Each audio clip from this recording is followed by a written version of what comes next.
Bonjour à tous et bienvenue. Aujourd'hui, on présente un résumé de cours sur le premier chapitre, le chapitre d'électrostatique. Lorsqu'on rapproche deux charges électriques, un phénomène très intéressant se produit. Ces deux charges électriques soit s'attirent l'une vers l'autre, et cette attraction est due à ce qu'on a appelé une force électrique. Alors ici, la première force est due par la charge Q1 sur la charge Q2. Alors c'est la force 1 sur 2, et elle est vectorielle. Et la charge Q1 aussi subit une force par la charge Q2, et c'est la force F2, 1. Il y a un autre phénomène aussi, les charges peuvent se repousser. Ce phénomène de répulsion peut être exprimé en fonction de la force de répulsion qu'applique la charge Q1 sur la charge Q2, et sur la charge Q2, je place un vecteur que j'appelle la force F1 appliquée sur la charge Q2, et sur la charge Q1, j'applique aussi un vecteur de force qui est créé par la charge Q2 sur la charge Q1, et c'est le vecteur F2-1. Les charges électriques exercent une force électrique l'une sur l'autre, et la force appliquée par la charge Q1 sur la charge Q2 est donnée par la loi de Coulomb-Cavendish comme étant F1, 2, le vecteur, est égal à la constante K multipliée par la valeur de la charge Q1 fois Q2 divisé par la distance entre les deux charges. Alors ici, on a cette distance-là qui est donnée par R. Donc cette distance est divisée par R au carré fois le vecteur unitaire.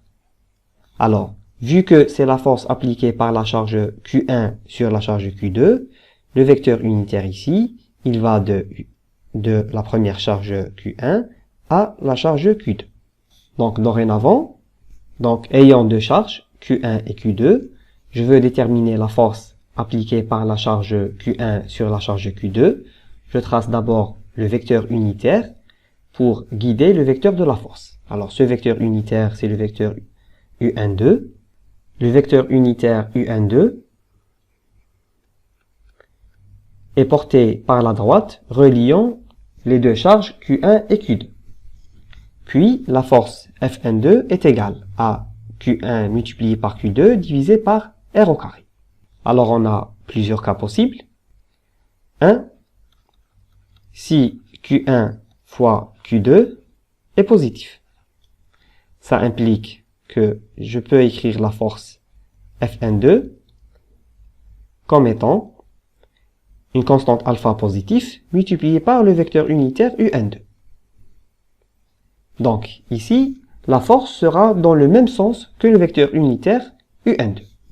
La force est appliquée sur la charge Q2, donc je me place sur la charge Q2 et je trace un vecteur dans le sens du vecteur unitaire UN2. Voilà, ici sur la charge Q2, j'ai mon vecteur force appliquée par la charge Q1 sur la charge Q2. Deuxième cas, si Q1 fois Q2 était négatif. Ça implique que la force Fn2 est égale à moins alpha fois UN2. Alors alpha est toujours positif, moins alpha est négatif, ça veut dire que le vecteur force Fn2 est dans le sens contraire par rapport au vecteur unitaire UN2. Donc ici, le vecteur unitaire, il n'est là que pour guider le vecteur de la force. Et cette force-là, dans ce cas, est dans le sens inverse. Donc là, on a la force Fn2 en rouge, où Q1 fois Q2 est négatif. Superposition des forces électriques, loi de Joule. Alors, on a ce système constitué de trois charges, la charge Q1, Q2 et Q3, et on veut connaître la force appliquée par les charges Q1 et Q2 sur la charge Q3. On peut écrire que la force F totale est égale à la première force F1 sur la charge 3 plus la force créée par la charge 2 sur la charge 3. Alors, on réécrit. L'expression de F1 est donnée par K fois Q1 fois Q3 divisé par la distance entre la charge Q1 et la charge Q3. Donc, je peux appeler cette distance-là R13 au carré, fois le vecteur unitaire guidant cette force. Alors, c'est le vecteur unitaire U13. Plus la force F2 qui est donnée par K, Q2 fois Q3, divisé par la distance entre les deux charges, Q2 et Q3. Alors c'est la distance R23 au carré, fois le vecteur unitaire pour guider ce vecteur, et c'est le vecteur unitaire U23. Alors ici, pas besoin de savoir si les charges sont positives ou négatives, mais on considère seulement que toutes les charges sont positives pour avoir un meilleur schéma. D'abord, sur les charges Q1 et Q2, je vais tracer les vecteurs unitaires. Alors ici, on a le vecteur unitaire U13. Le vecteur unitaire est placé sur la charge Q1 et orienté vers la charge Q3. Le vecteur U23 est placé sur la charge Q2 et orienté vers la charge Q3. Maintenant, la force appliquée sur la charge Q3. Alors, en considérant les charges Q1, Q2, Q3 égales à la charge Q, qui est positive, je peux tracer ici le vecteur de la force appliqué par la charge Q1 sur la charge Q3. Donc là, on a le vecteur de la force F13. Vu que les charges sont positives, il y a répulsion. Donc le vecteur de la force est dans le même sens que le vecteur unitaire U13. La même chose pour le deuxième vecteur, qui est porté par la droite Q2, Q3. Il est placé sur la charge Q3 et suit le sens du vecteur unitaire U23. Donc ici, on a la force F23. Alors, la loi de Schall nous permet d'additionner les vecteurs. Et là, je peux additionner nos vecteurs pour avoir la force totale appliquée sur la charge Q3. Grâce à la loi de Schall, j'ai ma force totale appliquée sur la charge 3. Donc voici la force F, qui représente la somme des deux vecteurs de force, F13 et F23.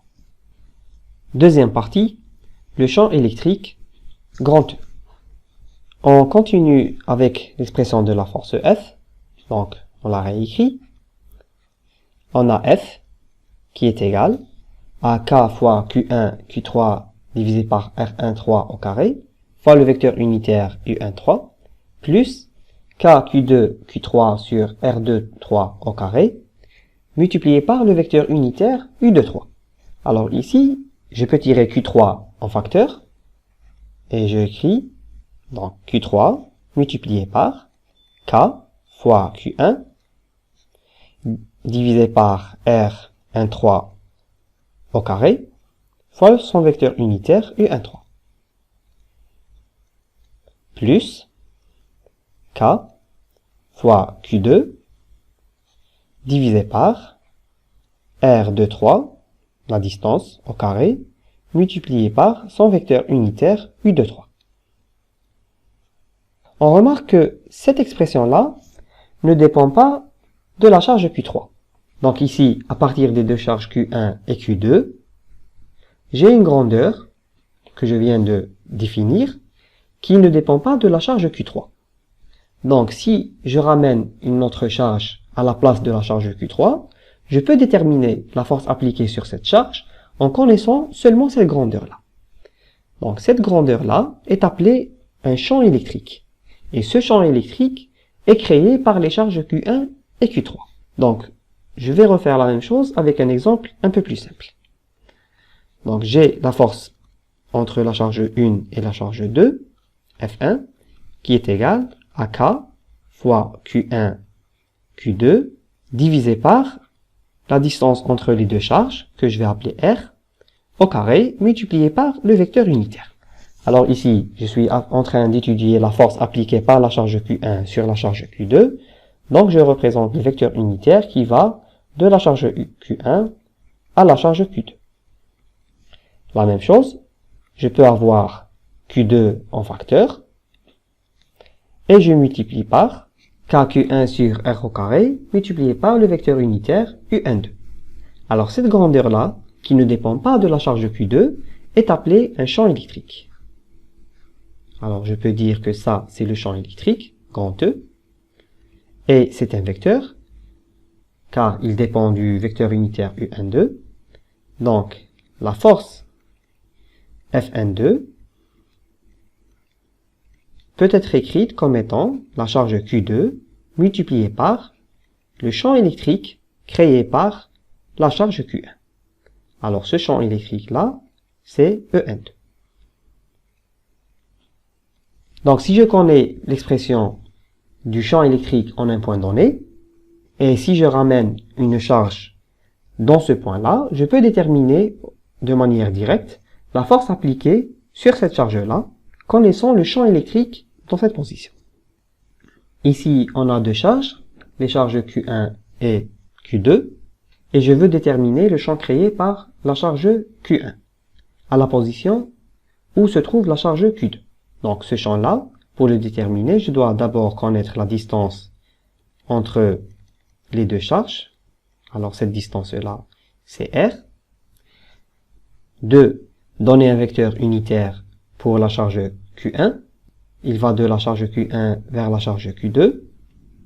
Donc c'est le vecteur unitaire UN2. Et je dois connaître aussi le signe de la charge Q1. Alors je suppose que Q1 par exemple est négatif.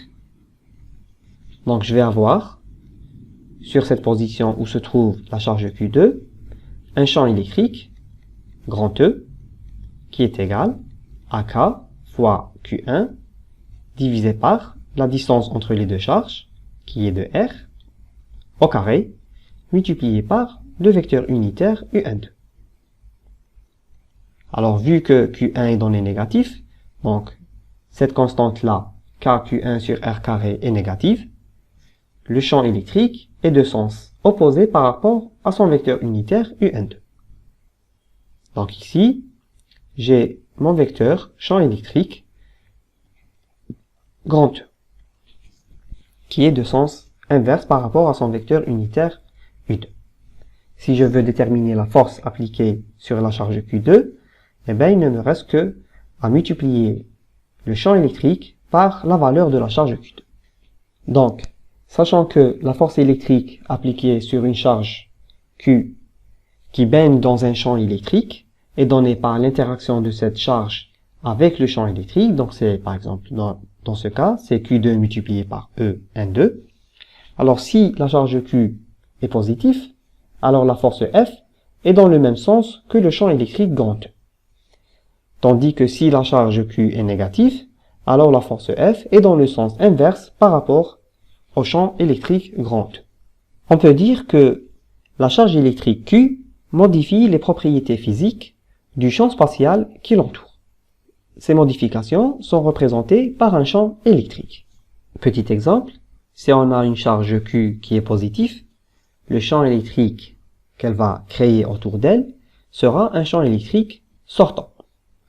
Pourquoi? Parce que la charge Q positive va donner une expression du champ telle que E est égal à K fois Q positif divisé par R au carré.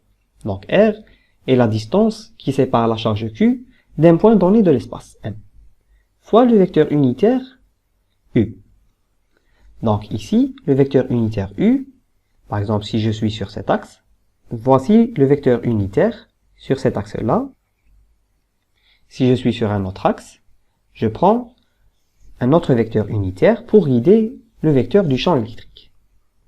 Donc vu que la charge Q est positive, donc KQ sur R carré est une constante positive, le champ électrique sera dans le même sens que le vecteur unitaire U. Tandis que si je prends une charge négative, le champ électrique pour une charge négative est un champ rentrant vers la charge électrique. Donc, je refais la même chose. le champ électrique E, ici, s'écrit comme KQ divisé par la distance R au carré, c'est la même chose, multiplié par le vecteur unitaire U. Donc U, c'est toujours le vecteur unitaire pour guider et le champ électrique et la force électrique, et il se place sur la charge électrique et est orienté vers le point étudié. Je suis sur cet axe-là, et voici le vecteur unitaire U. Donc on remarque que si Q est négatif, KQ sur R carré est une constante négative, ce qui veut dire que le champ électrique grand E est égal à moins le vecteur unitaire U fois une constante. Donc le champ est dans le sens inverse par rapport à son vecteur unitaire U. Le champ électrique pour des charges négatives est rentrant. Passons aux lignes du champ électrique. Alors les lignes du champ électrique sont des lignes orientées, tangentes en chaque point au vecteur champ électrique grand E, et passent par la charge Q. Alors cet exemple représente des lignes du champ électrique entre deux charges, où l'une est positive, Q1, et Q2 étant négatif. Alors, en tout point de l'espace, par exemple, je prends ces deux points-là, c'est le point M et M'. En tout point de l'espace, je peux déterminer les champs électriques qui sont sur ces points-là. Alors, le premier champ électrique, il est dû à la charge Q1, donc je me place au point M. Donc, voici le vecteur unitaire U1. Donc, on a U1M. Donc, il oriente le vecteur de la charge Q1 à la position M. Et vu que Q1 est positif, le champ E1, donc ici E1, est égal à K fois Q1 positif divisé par la distance. Par exemple, on va l'appeler Rm au carré fois le vecteur unitaire U1M. Donc ici, on a l'expression de E1. Et vu que Q1 est positif, donc E1 est dans le même sens que son vecteur unitaire U1M. Au même point M, la charge Q2 va créer un champ électrique. Alors, je fais la même chose. Voici le vecteur unitaire U2M. Il guide le champ électrique créé par la charge Q2 au point Z. Cette distance-là, elle représente la distance R2M. Donc ici, on a un champ électrique E2 qui est égal à K fois Q2 divisé par la distance R2M au carré fois son vecteur unitaire U2M. Vu que Q2 est négatif, donc KQ2 sur R2M au carré est une constante négative, le champ E2 est dans le sens inverse par rapport à son vecteur unitaire U2M. Donc ici, il est représenté le champ E2 rentrant vers la charge Q2. Comme on l'a décrit plus tôt, la superposition des forces peut aussi marcher avec la superposition des champs électriques. Donc, avec la loi de Schall, je peux construire le champ électrique total au point M, qui est la somme de E1 plus E2. Donc, on a grand E, qui est égal à E1, le champ créé par la charge Q1, plus E2, le champ créé par la charge Q2. Donc, le champ électrique ici, grand E, au point M, est composé des champs créés par la charge Q1, décrit par le vecteur E1, et le champ créé par la charge Q2, décrit par le vecteur E2. Donc, ce champ total au point M est décrit par le grand champ en bleu, grand E. Alors, ces lignes-là, en rouge, c'est les lignes du champ. Et ces lignes-là, elles nous montrent plutôt comment sont orientés les champs électriques en tout point dans l'espace. Donc, en tout point dans l'espace ici, il y a des champs électriques, et ces champs électriques sont toujours tangents à la ligne du champ. Donc, si je suis, par exemple, ici au point M, je remarque bien que ce champ électrique-là est tangent à cette ligne, au point M. La même chose au point M', le champ E' ici est tangent à sa ligne du champ, c'est normal. Et je peux refaire la même chose par exemple. Donc si je suis là, je sais que le champ électrique sera tangent à cette ligne du champ. Il y a une propriété pour les lignes du champ. Les lignes du champ partent toujours d'une charge positive vers une charge négative. Donc, si on est dans un système où il y a des charges positives et des charges négatives, ils partent de la charge positive vers la charge négative, et ce signe-là nous donne l'orientation du champ électrique. Alors, on voit ici qu'il y a des petites flèches, et ces flèches-là nous donnent l'orientation des lignes du champ. Donc, on sait que le champ électrique est tangent à ces lignes et suit cette orientation-là. Passons maintenant au champ électrique créé par une distribution continue de charge. Alors, on a plusieurs distributions continues. La première, c'est la distribution linéique. Ensuite, on a une distribution surfacique. Et enfin, une distribution volumique continue des charges. On commence par la première. Alors, petit a, distribution linéique des charges. Alors, lorsqu'on a un fil, par exemple, comme ça, et ce fil-là est chargé avec une charge grand Q, donc c'est tout le fil qui est chargé grand Q, et la distance du fil est donnée par L. Si on a une distribution continue des charges, donc on a une densité de charge qui est répartie sur le fil, et cette densité de charge est représentée par lambda. Lambda est égale à la somme totale des charges, qui est grand Q, divisé par la distance du fil, qui est petit l. Si on veut étudier le champ électrique, par exemple ici, sur ce point M, on peut déterminer d'abord une portion du fil, d2L. Donc on a ici une petite portion du fil d2L. Donc elle est élémentaire. Associée à cette portion d2L, je peux dire qu'on a une charge d2Q. Donc cette charge-là, élémentaire d2Q, va créer un champ électrique ici. Donc supposons que cette charge-là est positive. Donc va créer un champ ici au point M, qui est donné par E, où je rappelle que E est égal à K. Donc ici c'est une portion du champ électrique d de E, qui est égale à K fois d de Q, divisé par la distance entre d de L et le point M. Donc je peux dire que c'est R au carré multiplié par son vecteur unitaire U. Donc je réécris. Donc j'ai un champ élémentaire d de E qui est égal à K fois d de Q divisé par R au carré multiplié par le vecteur unitaire U. Donc le champ total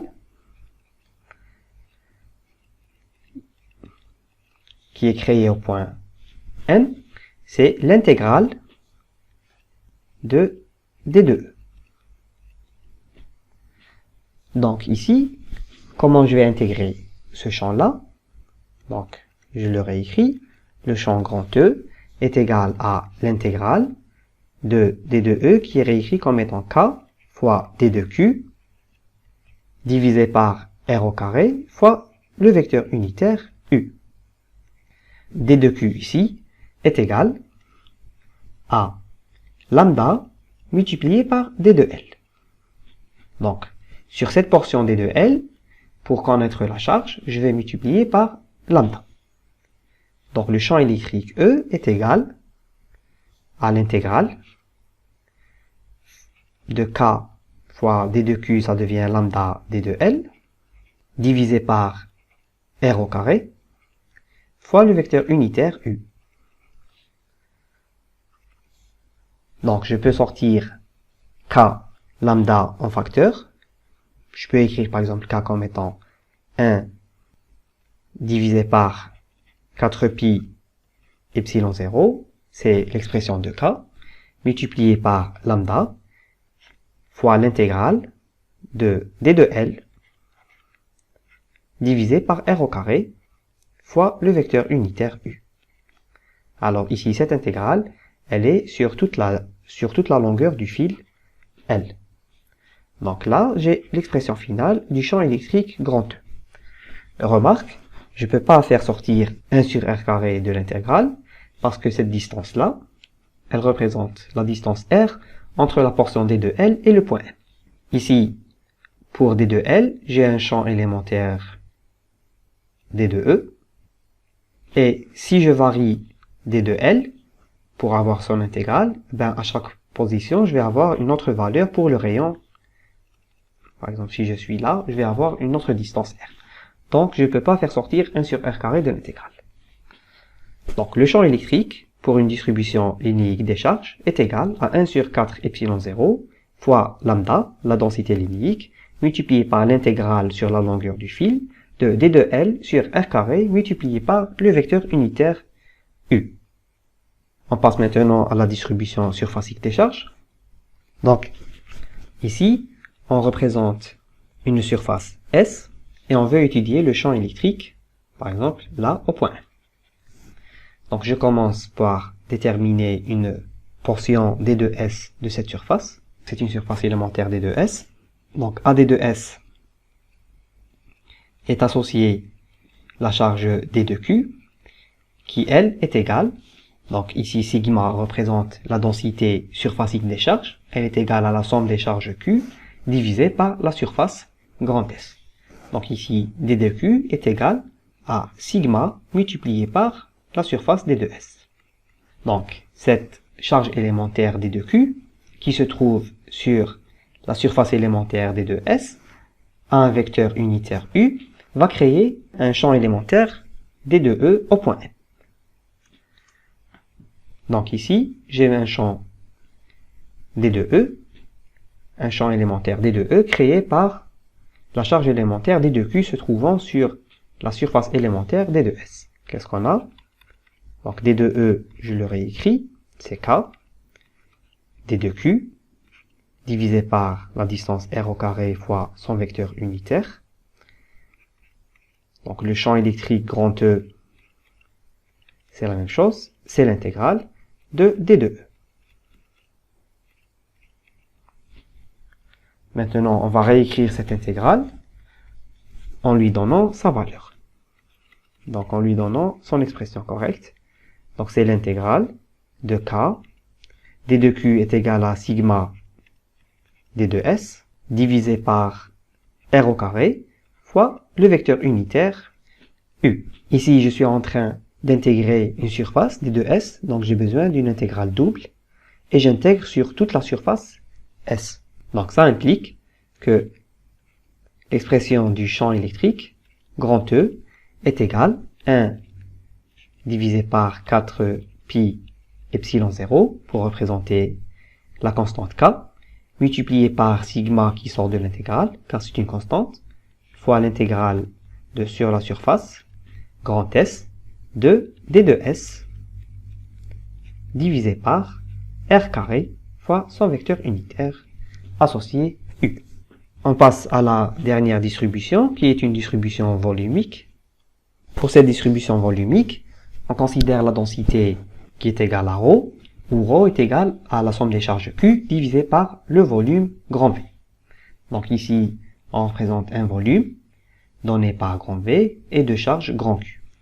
On procède par la même méthode. On prend d'abord un volume élémentaire d de V.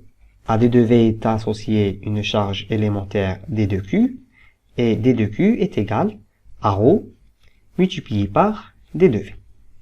Donc cette charge élémentaire d de Q va créer au point M un champ élémentaire d de E.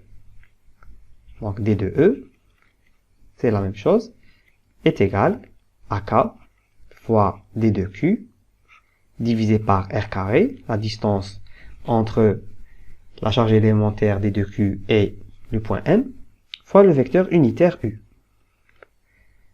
Et le champ électrique grand E est égal à l'intégrale de d de E. Donc on a ici grand E qui est égal à l'intégrale sur le volume de K fois d de Q qui est remplacé par ρ d de V divisé par la distance r au carré fois le vecteur associé U. On peut faire sortir de l'intégrale K et ρ. Donc ça implique que le champ électrique grand E est égal à 1 sur 4 pi epsilon 0 multiplié par ρ multiplié par l'intégrale sur le volume de d de V sur r carré fois le vecteur unitaire U. Passons maintenant à la troisième partie, le potentiel électrique. Le potentiel électrique est l'une des grandeurs définissant l'état électrique d'un point de l'espace. Le potentiel électrique donné en volts en un point M de l'espace dû à la présence d'une charge Q est donné par grand V qui est égal à K fois la charge Q divisé par la distance R. Donc, le volt ici est un scalaire, il n'a pas besoin de vecteur unitaire. Plus une constante C1. Si j'ai une charge Q, je veux déterminer au point M le potentiel électrique. Je dois déterminer la distance entre le point M et le point où se trouve la charge Q. Donc, supposons qu'il est donné par R, le potentiel sera donné par KQ divisé par R plus une constante C.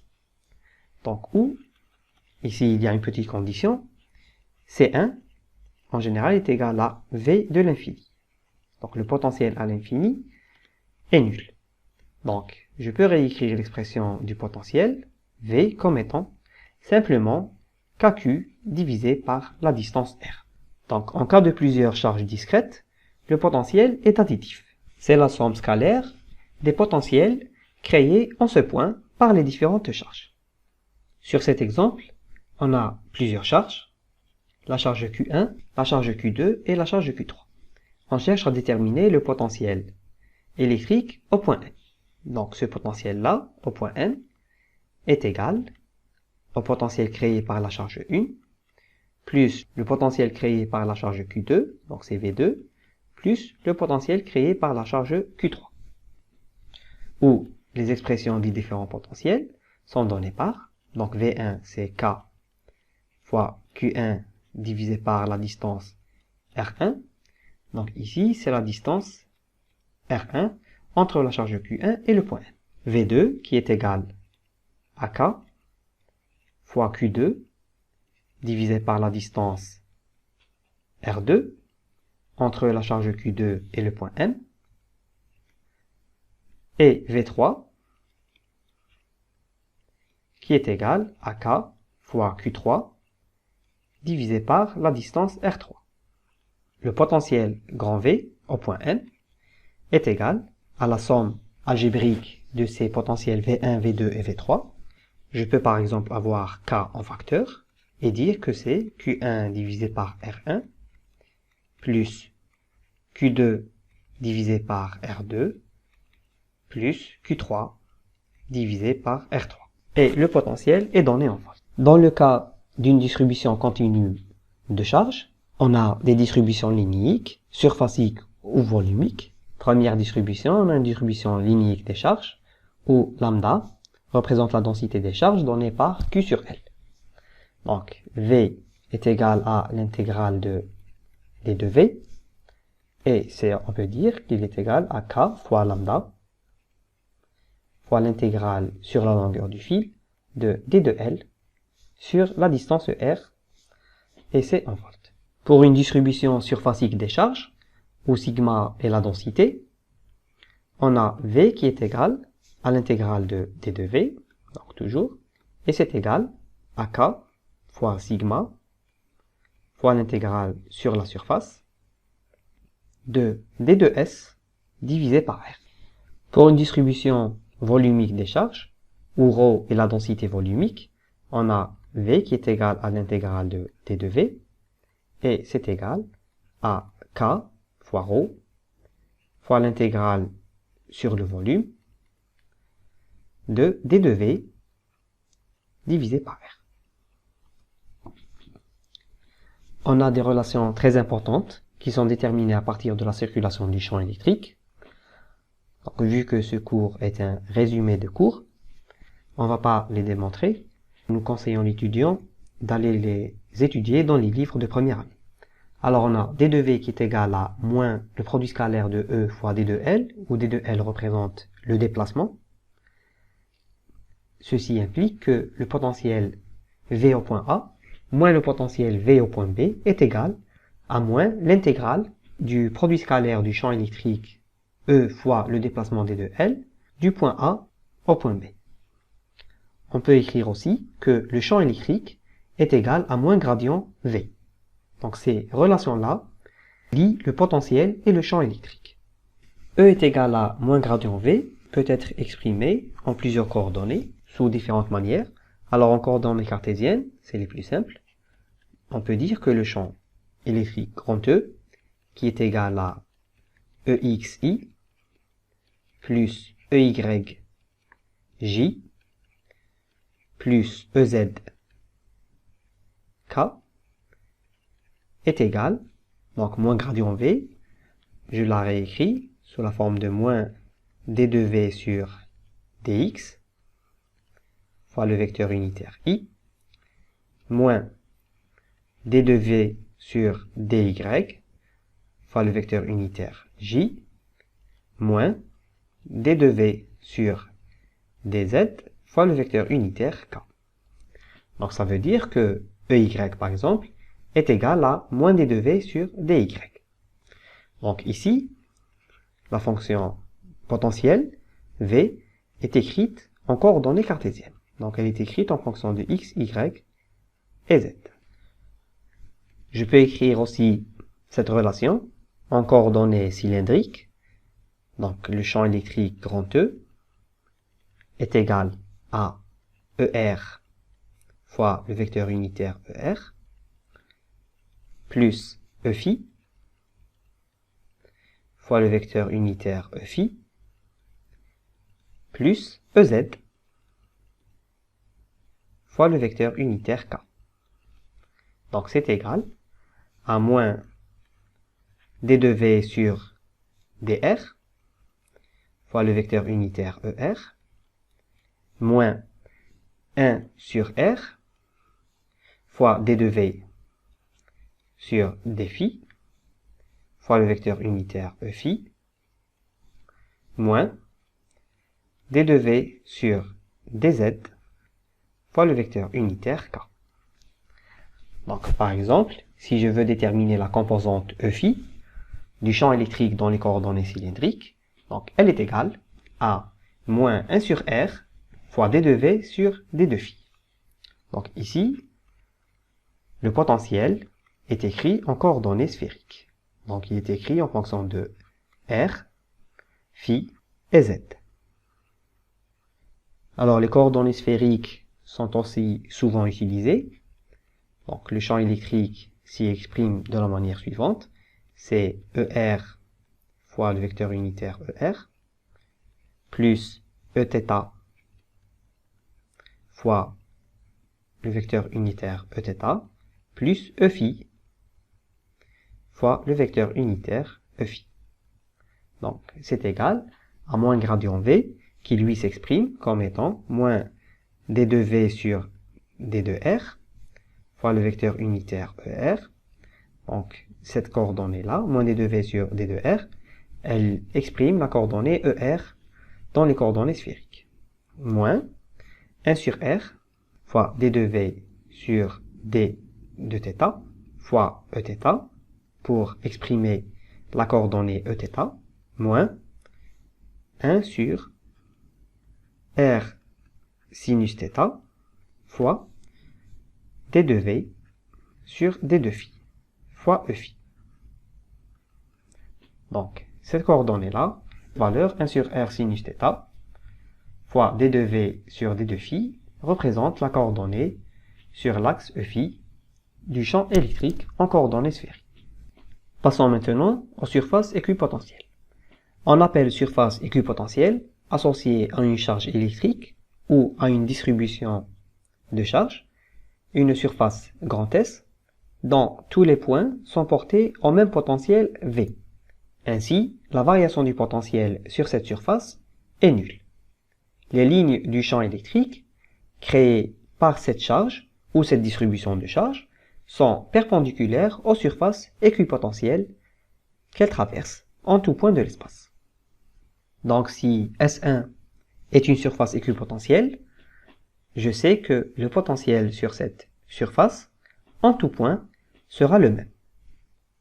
Donc par exemple, si je place ici un voltmètre entre le point A et le point B, par exemple là, je sais que la valeur affichée par ce voltmètre est égale à 0, parce que le voltmètre indique la variation du potentiel. Donc si je le place entre le point A et le point B, la variation de potentiel lue par le voltmètre sera égale à 0. Donc je suis bien sur une surface équipotentielle. Donc si je suis sur une surface équipotentielle, je sais aussi que le champ électrique est perpendiculaire à cette surface. Donc dans ce cas, ce champ électrique grand E est perpendiculaire à ma surface équipotentielle.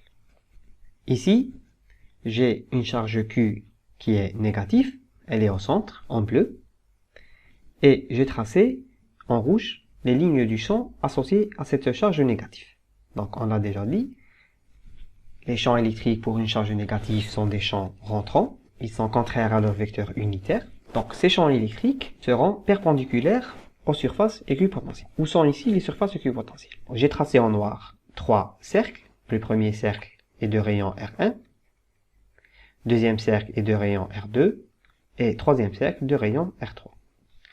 Si je suis par exemple sur le cercle de rayon R1, le potentiel en tout point sur ce cercle est égal à K, Q, divisé par R1.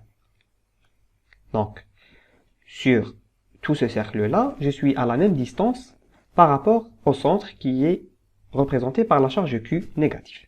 Donc, sur tous ces points-là, je suis à la même distance R1, donc cette surface-là est portée en même potentiel V1.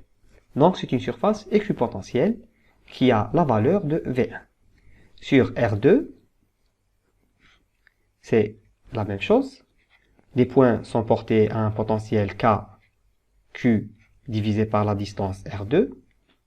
Vu que tous les points sur ce cercle sont à la même distance de la charge Q, donc tous ces points sont portés en même potentiel V2.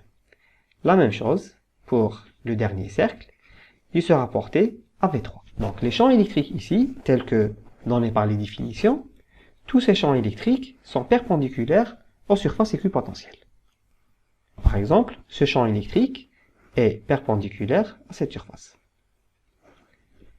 Le champ électrique ici est perpendiculaire, et celui-là, c'est pareil, il est perpendiculaire. Toutes les lignes du champ, qui sont représentées en pointillés en rouge, sont tangentes au champ électrique, et aussi perpendiculaires aux surfaces équipotentielles. Donc on a des surfaces équipotentielles. Donc ces surfaces-là sont des surfaces équipotentielles, et cette surface aussi est une surface équipotentielle.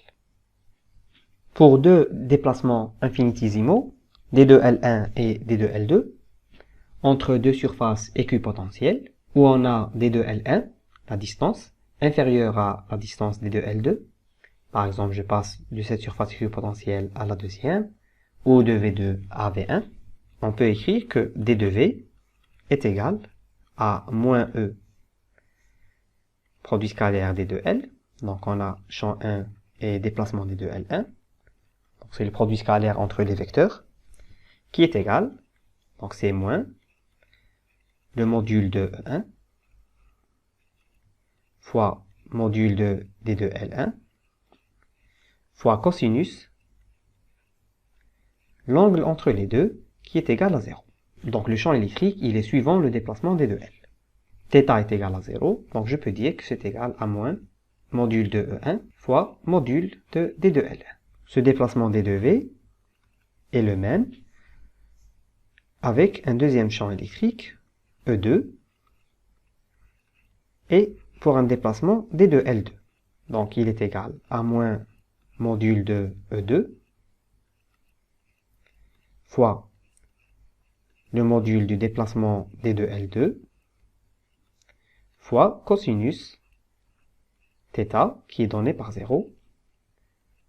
Et on a, donc c'est moins module de E2 fois module de D2L2. Je peux réécrire ça, c'est un déplacement entre deux surfaces équipotentielles, donc c'est le même D2V. Je peux dire que j'ai E1 fois D2L1 qui est égal à E2 fois D2L2, qui peut être réécrite sous la forme de D2L2 divisé par D2L1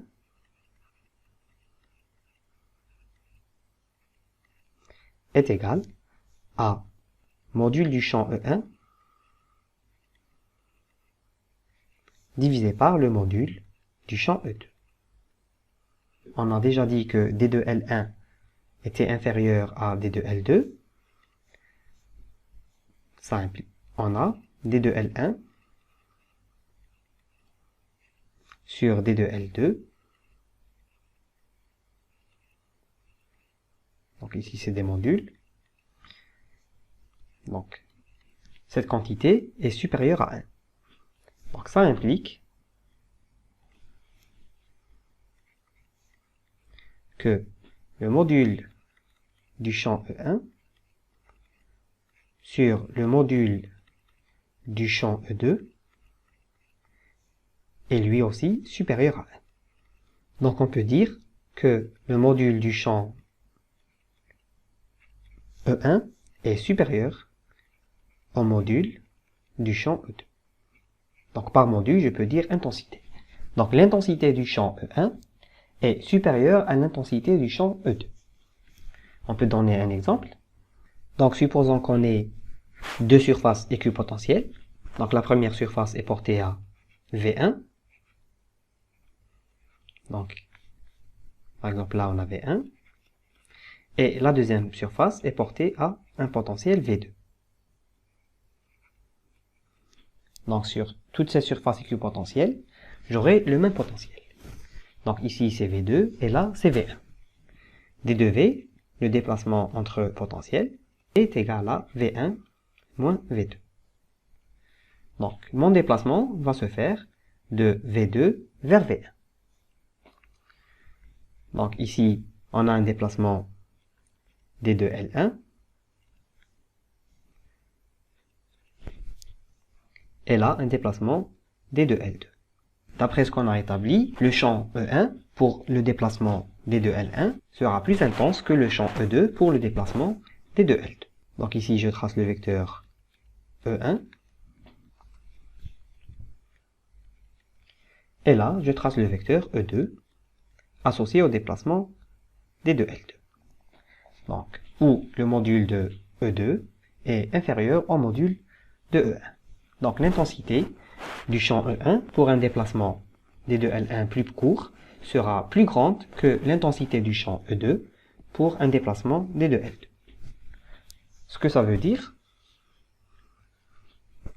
c'est que si une charge électrique se déplace entre des surfaces équipotentielles, le champ électrique qu'elle subit lors de son déplacement de surface équipotentielle à une autre surface équipotentielle sera beaucoup plus grand si les surfaces équipotentielles sont plus serrées.